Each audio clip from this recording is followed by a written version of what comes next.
All right, we are continuing with Terry Brooks's book two of the Magic Kingdom of Landover series, The Black Unicorn. We're on chapter two, which is called And Memories. Chapter one was called Dreams. Okay, I think I'm set up good enough. We'll see how this goes. Ben Holiday froze. Lightning streaked from skies laden and packed with low-hanging clouds that shed their rain in torrents. Thunder boomed, reverberating across the emptiness, shaking the earth beneath with the force of its passing.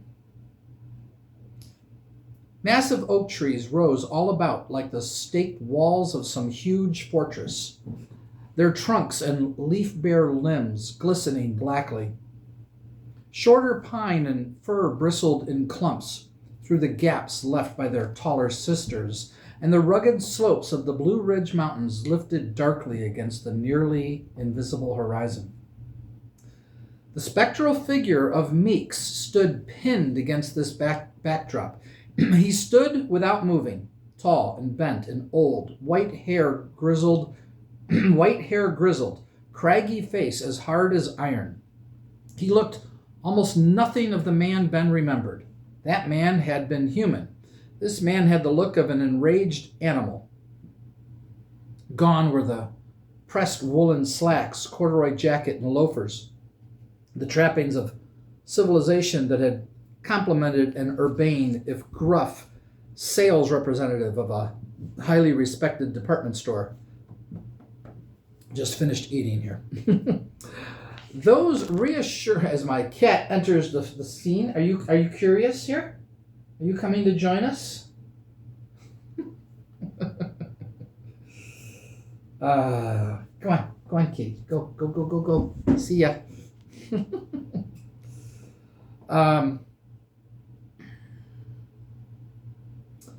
Those reassuringly familiar business clothes had been replaced by robes of gunmetal blue that billowed like sailcloth and seemed to absorb the light.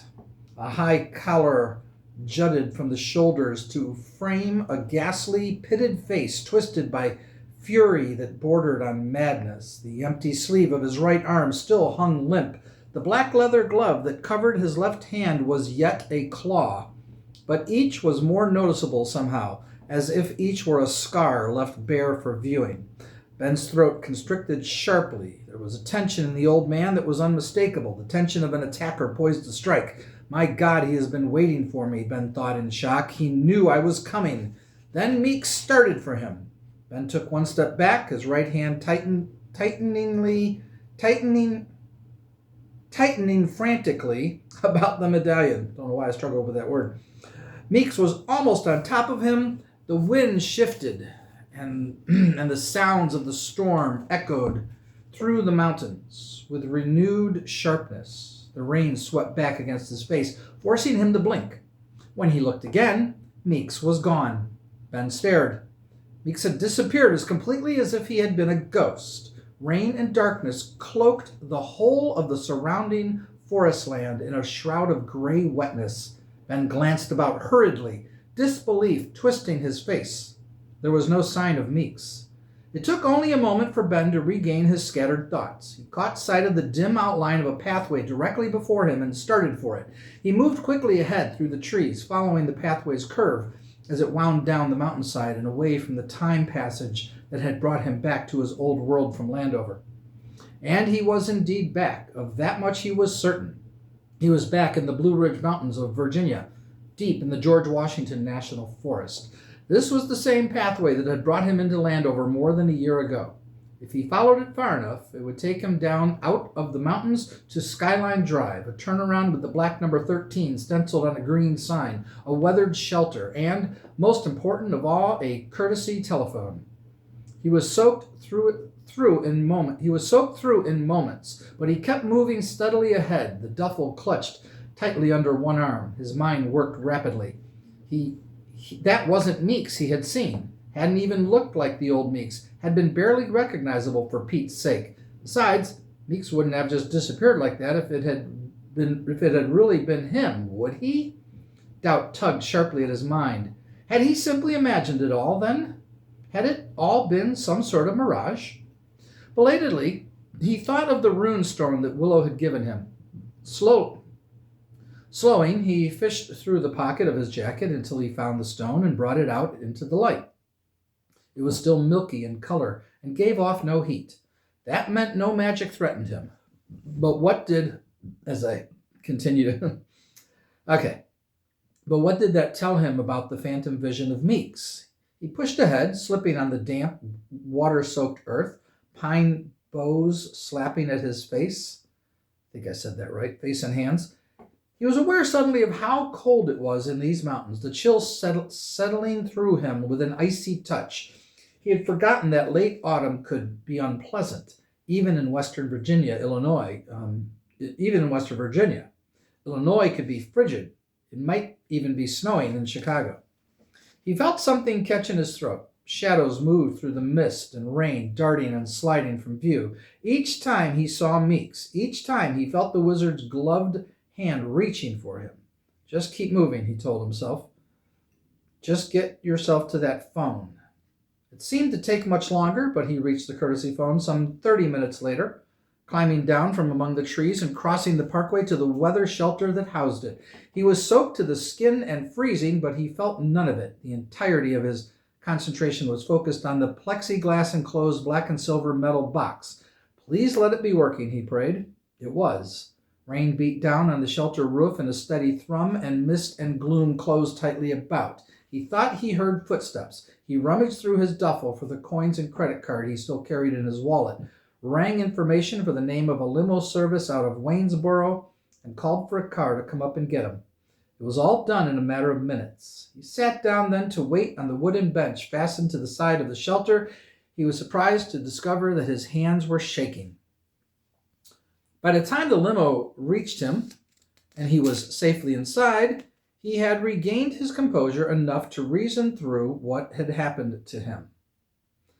He no longer thought that he had imagined the appearance of Meeks. What he had seen had been real enough, but it hadn't been Meeks he had seen. It had been an image of Meeks. The image had been triggered by his crossing back through the time passage. He had been meant to see the image. It had been placed there at the tunnel's end so that he would see it. The question was, why? He hunched down in the back seat of the limo as it sped down the parkway towards Waynesboro and considered the possibilities. He had to assume that Meeks was responsible. No other explanation made any sense. So what was Meeks trying to accomplish? Was he trying to warn Ben off, to chase him back through the time passage? That didn't make any sense. Well, no, the warning part did. Meeks was arrogant enough to want to let Ben know that he was aware of his coming back. But there had to be more to it than that. The image must have been placed there to accomplish something else as well. He had his answer almost immediately.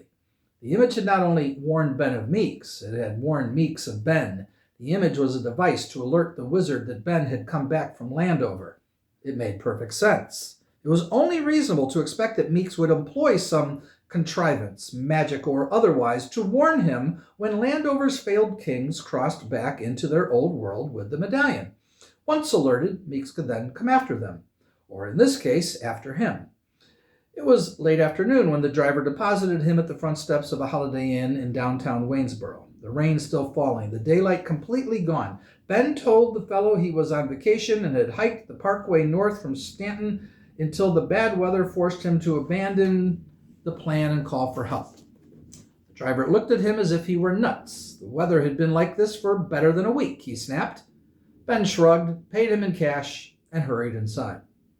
On his way to the front desk, he paused long enough to check the date on a newspaper someone had left lying on a table in the lobby. It read Friday, December 9th. It was 10 days more than a year since he had first walked through the time passage from the Blue Ridge Mountains of Virginia into Landover. Time in the two worlds did indeed pass synchronously. Okay. He booked a room for the night, sent out his clothes to be cleaned and dried, I guess. Took a steaming hot shower to warm himself and ordered dinner sent in. While he waited for the meal in his clothes, he called the airport for reservations to Chicago. There was nothing until morning. He would have to fly to Washington, then transfer to Chicago. He booked the reservation, billed it to his credit card, and hung up.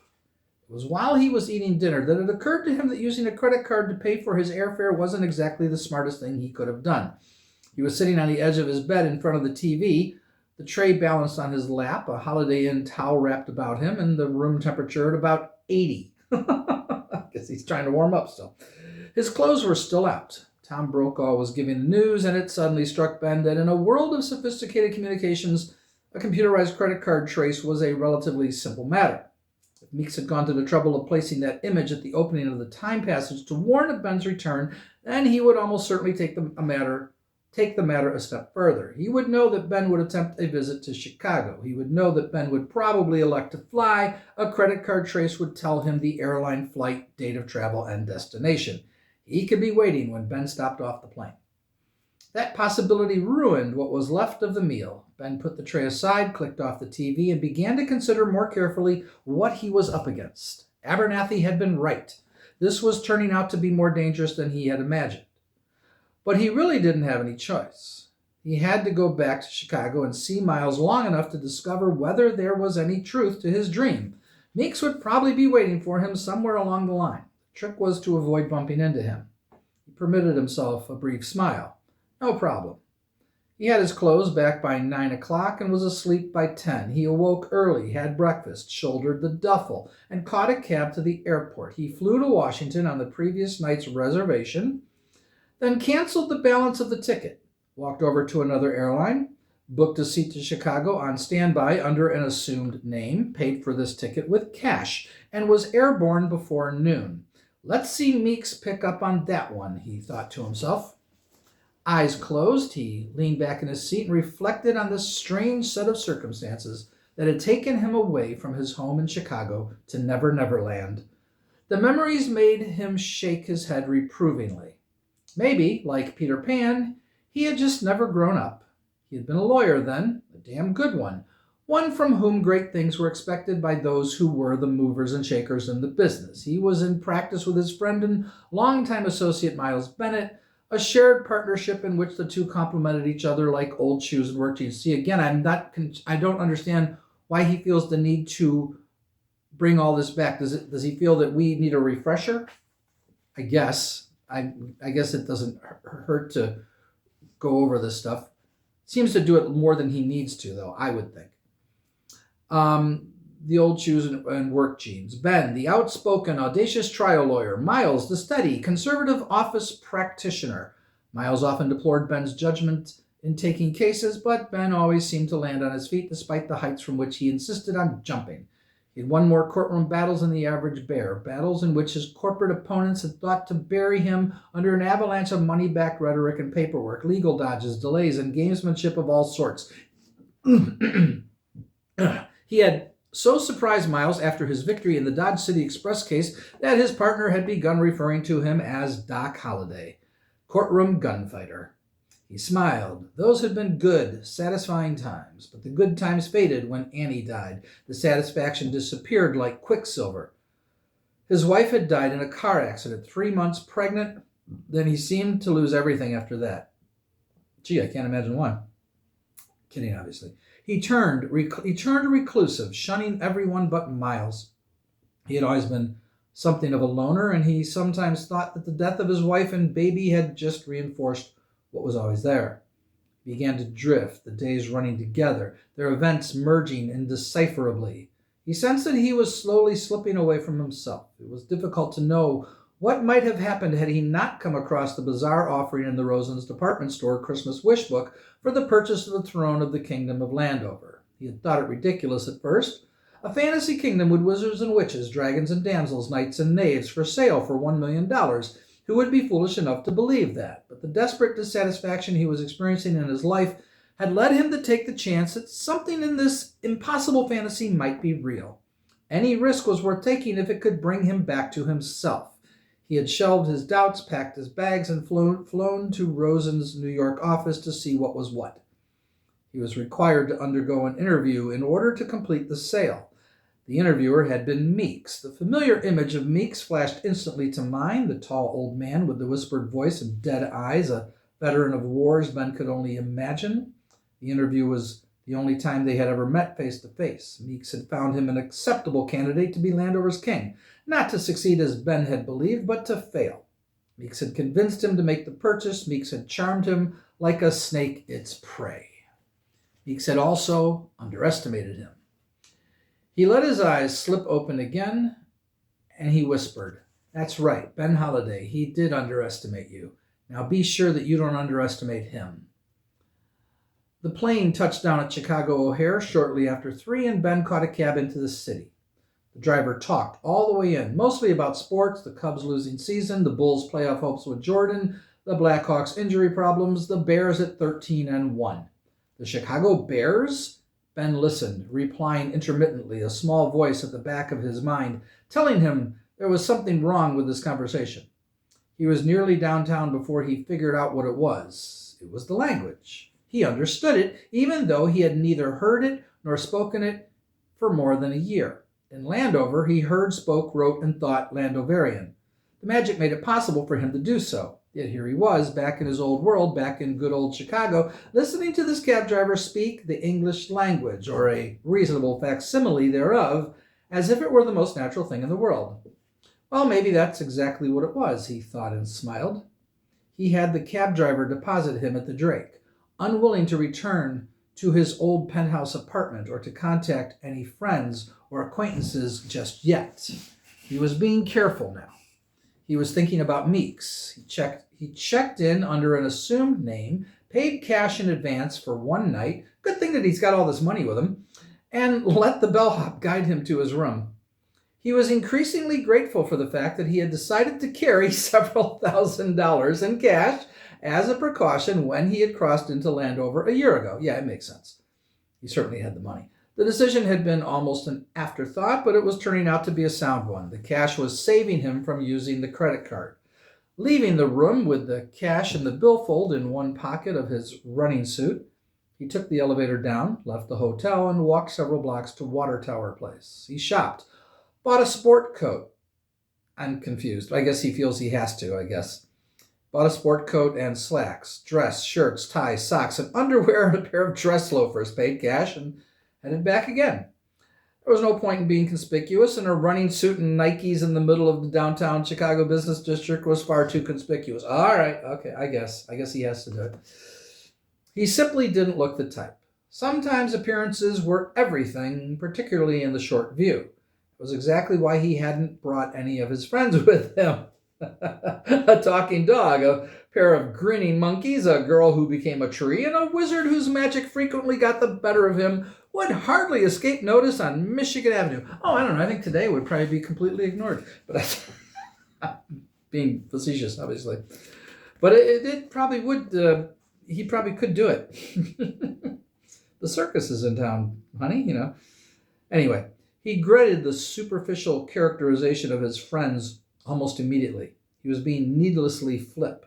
Odd as they might be, they were genuine friends. They had stood by him when it counted. There's nothing wrong with what he was thinking. See, this is so silly. When it was dangerous to do so, and when their own lives were threatened. That was a whole lot more than you could say for most friends. He bowed his head against a sudden gust of wind, frowning. Besides, wasn't he as odd as they? Wasn't he the paladin? He shoved the thought angrily to the darkest corners of his mind and hurried to catch the crossing light.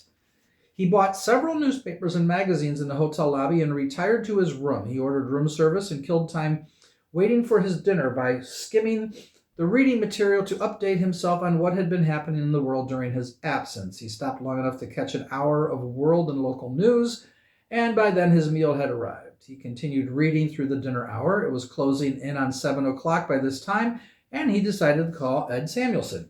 There were 2 reasons for Ben's return to Chicago. The first was to visit with Miles and discover whether the dream about his friend had been accurate. The second was to set his affairs in order permanently. He had already decided that the first would have to wait until morning, but there was no reason to put off the second. That meant a call to Ed. Man. Ed Samuelson was his accountant, a senior partner in the accountancy firm of Haynes, Samuelson and Roper Incorporated. Ben had entrusted management of his estate, an estate that was considerable in size, to Ed before he had left for Landover. Ed Samuelson was exactly the sort of person one would hope for in an accountant: discreet, dependable, and conscientious. There had been times when he thought Ben clearly mad in his financial judgment, but he respected the fact that it was Ben's money to do with as he chose. One of those times had been when Ben decided to purchase the throne of Landover. Ed had liquidated the assets necessary to collect the $1 million purchase price and had been given power of attorney to manage the balance of Ben's assets while Ben was away. I guess it is necessary to rehash this stuff, because you don't want to have to go back and look it up. Or, I don't know. He had done all this without having the faintest idea what Ben was about. Ben had not told him then, and he had no intention of telling him now. But he knew Ed would accept that. I just don't like beginning sentences with the word but. I just think that's crazy. It should be telling him now, but he knew Ed would accept him. Okay, enough of my editing. Calling Ed Samuelson was something of a risk. He had to assume that Meeks knew Ed was his accountant and would be contacted eventually. Anticipating that contact, Meeks might have tapped the accountant's phone. That was a somewhat paranoid assumption, perhaps, but Meeks was no one to fool with. Ben only hoped that, if Meeks had decided on a phone tap, he had opted for one at Ed Samuelson's office and not one at his home. He called Ed, found him just finished with his evening meal, and spent the next 10 minutes convincing him that it really was Ben Holliday who was calling. Once he got that job done, he warned Ed that it would not have taken 10 minutes. He warned Ed that no one, and that meant absolutely no one, was to know about this call. Ed was to pretend that he had never received it. Ed asked the same question he always asked when Ben made one of his bizarre requests. Was Ben in some sort of trouble? No. Ben assured him he was not. It simply wasn't convenient for anyone to know he was in town at the moment. He did plan on seeing Miles, he assured Ed. He did not think he would have time to see much of anyone else. Ed seemed satisfied. He listened patiently while Ben explained what he wanted done. Ben promised he would stop by the office tomorrow about noon to sign the necessary papers if Ed could arrange to be there. Oh, I'm guessing Meeks is going to be there. Let's see if I'm right. I haven't read any further than this. So since the first time I read this like 30 years ago. Ed sighed stoically and said that he would be fine. Ben said good night and placed the phone receiver back on its cradle. 20 minutes in the shower helped wash away the tension and the growing weariness. He came back out of the bathroom and crawled into his bed, a few of the magazines and newspapers stacked next to him. He started to read, gave it up, and let his thoughts drift as his eyes closed. Moments later, he was asleep. He dreamed that night of the Paladin. He was alone at first, standing on a pine-sheltered bluff, looking down over Landover's misted valley. Blues and greens mixed as sky and earth joined, and it was as if he could reach out and touch them. He breathed. The air was fresh and chill. The clarity of the moment was stunning. Then shadows deepened and closed down about him like night. Cries and whispers filtered through the pines. He could feel the shape of the medallion pressing against his palm as he clutched at it in anticipation. He had need of it once more, he sensed, and was glad the being he kept trapped inside could be let loose again. There was a darting movement to one side, and a monstrous black shape surged forward. It was the unicorn, eyes and breath of fire, but it charged almost instantly. It was a devil. Then it changed again. It was Meeks. The wizard beckoned, a tall, stooped, menacing form, face scaled over like a lizard's. He came for Ben, growing in size with each step, changing now into something unrecognizable. There was the smell of fear in Ben's nostrils, the smell of death. But he was the Paladin, the knight-errant whose strayed soul had found a home with his body, the king's champion who had never lost a battle and nothing could stand against him. He brought that other self to life with a frightening rush of elation. Armor closed about him, and the smell of fear and death gave way to the acrid smells of iron, leather, and oil. He was no longer Ben Holliday, but a creature of some other time and place whose memories were all of battle, of combat and victory, of fighting and dying. Wars raged in his mind, and there were glimpses of struggling behemoths encased in iron, surging back and forth against a haze of red. Metal clanged, and voices huffed and grunted in fury. Bodies fell in death, torn and broken. He felt himself exhilarated. Oh, God, he felt himself reborn. The darkness broke against him, the shadows reaching and clawing, and he went to meet them in a rage. The white charger he rode carried him forward like a steam engine driven by fires he could not begin to control. The pines slipped past him in a blur, and the ground disappeared. Meeks became a wraith he could not touch. He raced forward, flying out from the edge of the bluff into nothingness. The sense of exhilaration vanished. Somewhere in the night there was a frightening scream. He realized as he fell that the scream was his own. The dreams left him after that, but he slept poorly for the remainder of the night anyway. He rose shortly after dawn, showered, called room service for breakfast, ate, dressed in the clothes he had bought yesterday, and caught a cab out front of the hotel shortly after 9. He took his duffel bag with him. He did not think he would be returning. The cab took him south on Michigan Avenue. It was Saturday, but the streets were already beginning to clog with Christmas shoppers anxious to beat the weekend rush. Ben sat back in the relative seclusion of the cab and ignored them. The joys of the approaching holiday were the furthest thing from his mind. Traces of last night's dream still whispered darkly to him. He had been badly frightened by that dream and by the truths that it contained. The paladin was a reality he had not fully come to grips with.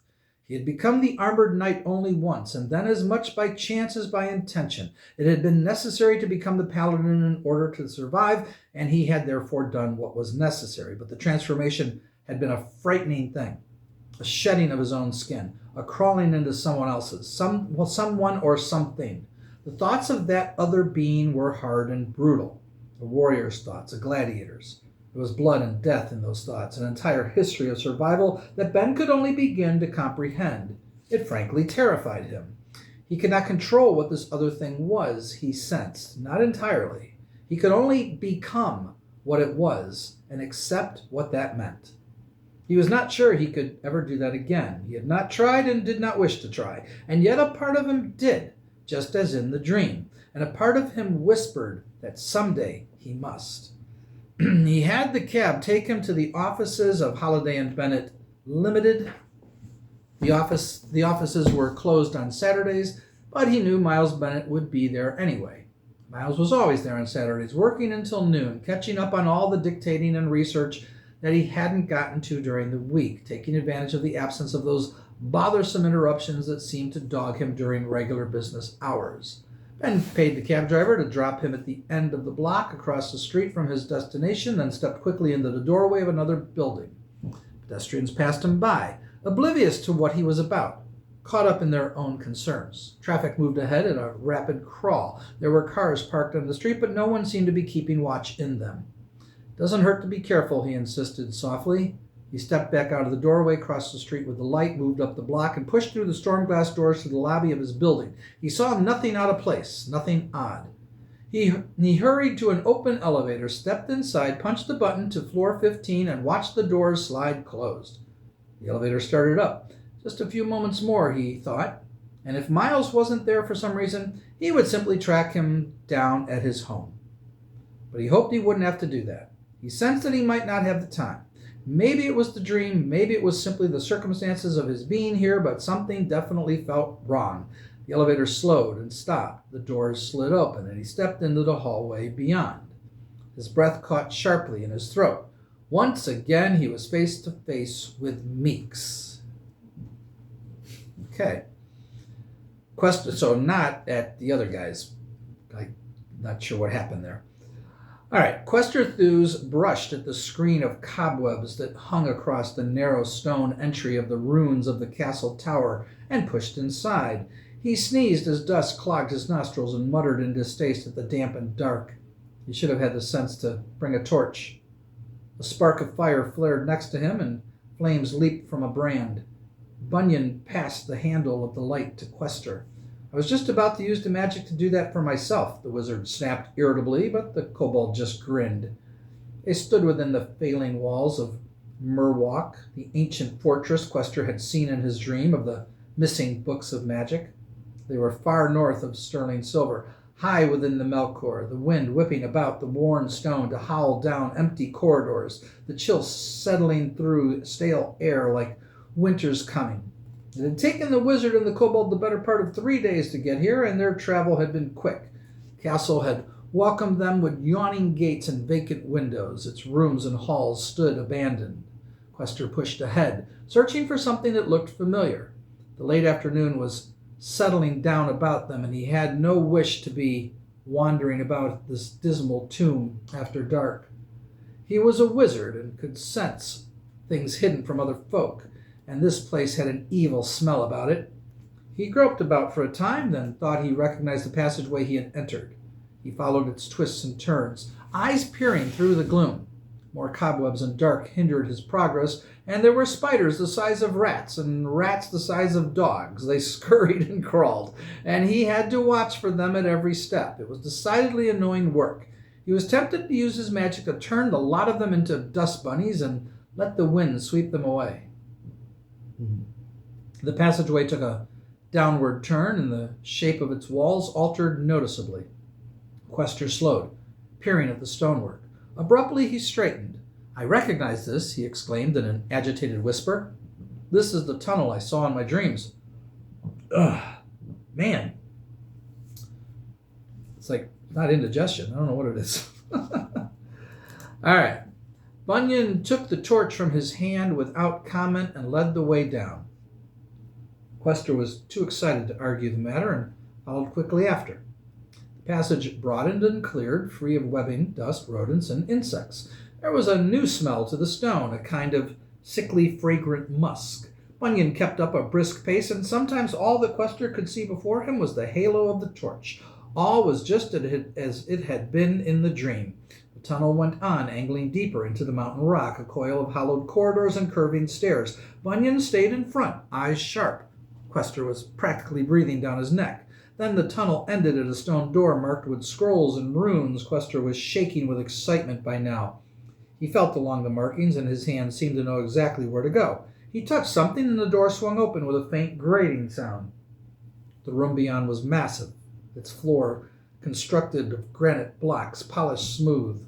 Questor led the way now, following the vision inside his head, the memory of his dream. He walked to the center of the chamber, Bunyan at his side, the sound of their footfalls a hollow echo. They stopped before a piece of granite flooring on which the sign of a unicorn had been carved. Questor Thewes stared. The unicorn? One hand tugged uneasily at his chin. Something was wrong here. He did not recall anything about a unicorn in his dream. There had been a sign cut into the stone, but had the sign been that of a unicorn? It seemed a rather large coincidence. For just an instant, he considered turning about, walking directly back the way he had come, and abandoning the entire project. A small voice inside whispered that he should. There was danger hidden here. He could sense it, feel it, and it frightened him. But the lure of missing books was too strong. He reached down, and his fingers traced the ridges of the creature's horn, again, almost of their own volition. The block stirred and slid aside, fitting into a neatly constructed chute. Questor Thewes peered down into the hole that was left. There was something there. Okay. Nightfall draped the lake country in shadows and mist, and the light of colored moons and silver stars was no more than a faint glimmer as it reflected off the still surface of the Irelyn. Willow stood alone at the shoreline of a tiny inlet ringed in cottonwood and cedar, the waters of the lake lapping at her toes. She was naked, her clothes laid carefully upon the grass behind her. A breeze blew softly against her pale green skin, wove its careless way through the waist-length emerald hair, curled and ribboned, and ruffled the fetlocks that ran the length of her calves and forearms.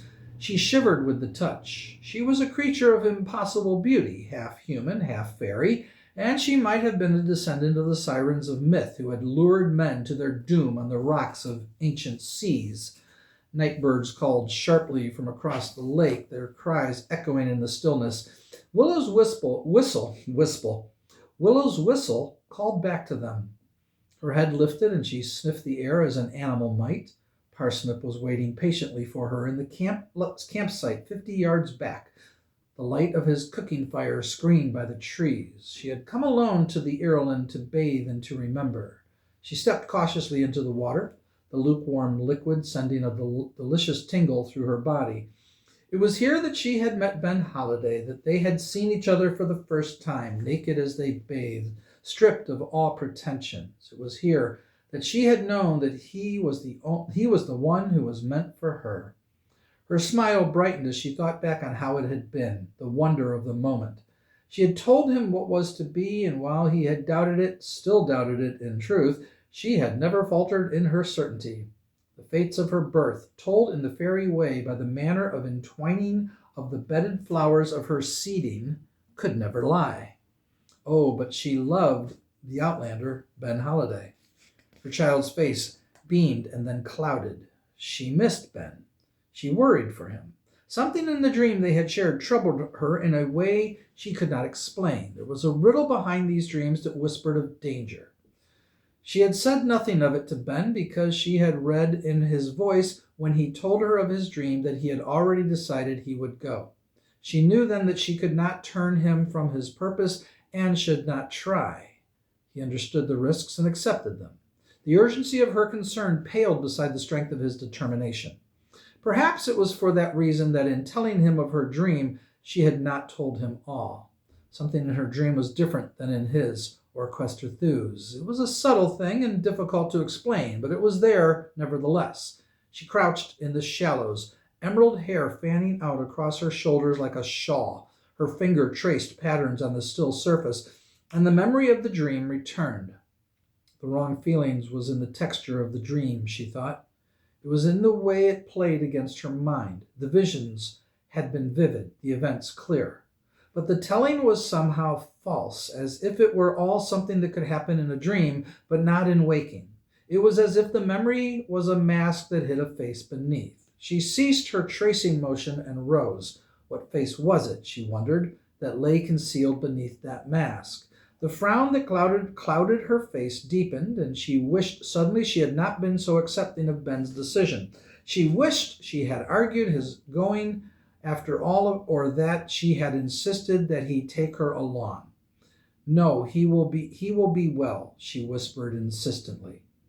Her eyes lifted skyward, and she let the moonglow warm her. Tomorrow she would seek the advice of her mother, whose life was so close to that of the fairy creatures in the mist. Her mother would know of the black unicorn and the bridle of spun gold and would guide her. Soon she would be back again with Ben. She stepped further out into the darkened lake, let the waters close about her, and drifted at peace. Alrighty, that's an interesting chapter. Next chapter is called Shadows. There you go. So I'll be back for that one soon. I was not expecting Meeks again there. I thought it was going to be with the other guy, and now I guess he must have been able to trace he must have checked and saw that he had purchased a flight and knew he was going to go there. He probably figured he'd just go there and wait for him. I'm guessing that's what happened. All right, we'll see what happens. As far as the rest, not much there. I guess he just wanted to show the three of them following their whole dream that they had to see what's going to happen. It's an interesting setup. We'll see what Shadows brings. I'll talk to you all later. Bye-bye.